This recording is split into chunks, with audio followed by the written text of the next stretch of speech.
Преку сведоштвата на пророците, да разбереме дека 66 книги од Библијата се Божји учења што ги водат оние што се предодредени за пеколот кон небесното царство.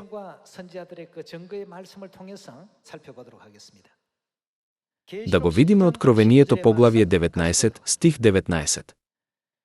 Тогаш го видов дверот и земните цареви и нивните војски собрани за да војуваат против оној кој седеше на конј и неговата војска.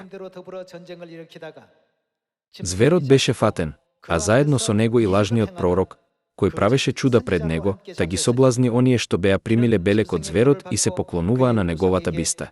И обајцата живи беа. Каде беа фрлени? Фрлени во огненото езеро со запален сулфур. Другите, пак, беа убиени со мечот што излегуваше од устата на оној кој седеше на конјот. И сите птици се наситија од телата нивни. Конечно, ќе дојде времето на вечноста. Потоа Бог ќе одлучи дали луѓето ќе одат во рајот или во пеколот.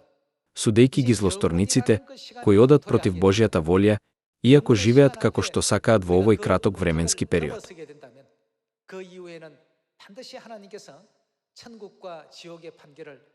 Затоа сега проповедаме, велејќи им на луѓето кои живеат во овој свет без да го познаваат Бога. Кога ќе дојде времето на вечноста, оние кои ќе добијат вечно спасение и оние кои ќе бидат вечно уништени ќе бидат одвоени. Затоа ве молиме, вратете се на патот на спасението и не одете по патот на уништувањето. Те молам, покај се и врати се кај Бога. Исто така, во книгата Откровение можеме да видиме дека Бог рекол, злосторниците ќе бидат фрлени живи во езерото со пламен сулфур. Да го видиме поглавје 20, стих 8. И ќе излезе да ги лаже народите по 4 краишта на земјата, Гог и Магог, и да ги собере за војна, нивниот број е колку морскиот песок. Тие излегоа по ширината земна и го заобиколија живеалиштето на светиите и возлюбениот град, падна од Бога оган небесен и ги проголта. А ѓаволот, што ги лажеше, беше фрлен во огнено и сулфурно езеро, каде што е ѕверот и лажниот пророк. Што ќе бидат тие?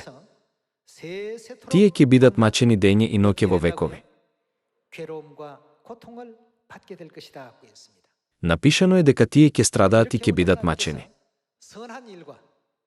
На овој начин, Бог ќе ги одвои оние што прават добро од оние што прават зло на земјата, земајќи ги првите во рајот, а испраќајќи ги вторите во пеколот. Тогаш, кога ќе дојде денот на судот, не треба ли да можеме да добиеме вечно спасение? За да ни даде спасение, Бог ни рече да се вратиме во Сион. Бог ветил дека ќе ни даде прошка на гревовите и благослов на вечен живот на Сион. Можеме да го сретнеме Бога во Сион и да добиеме спасение преку Божјата благодат. Сите овие учења се запишани во 66 книги од Библијата. Бидејќи вечното царство небесно постои, Бог ни рече да одиме таму, а не да одиме во вечниот пекол. Иако може да биде тешко и болно да се задржи вистината за краток временски период, Бог ветил дека ќе добиеме вечна слава и среќа што не можат да се споредат со ништо ако истраеме до крајот.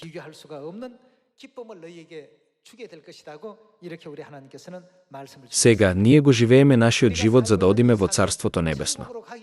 Ако се откажеме од нашиот живот исполнет со вера во вистината, ќе ни чека само вечен пекол. Ве молам да не го заборавите овој факт, би сакал да ја завршам денешната проповед. Ви благодарам многу.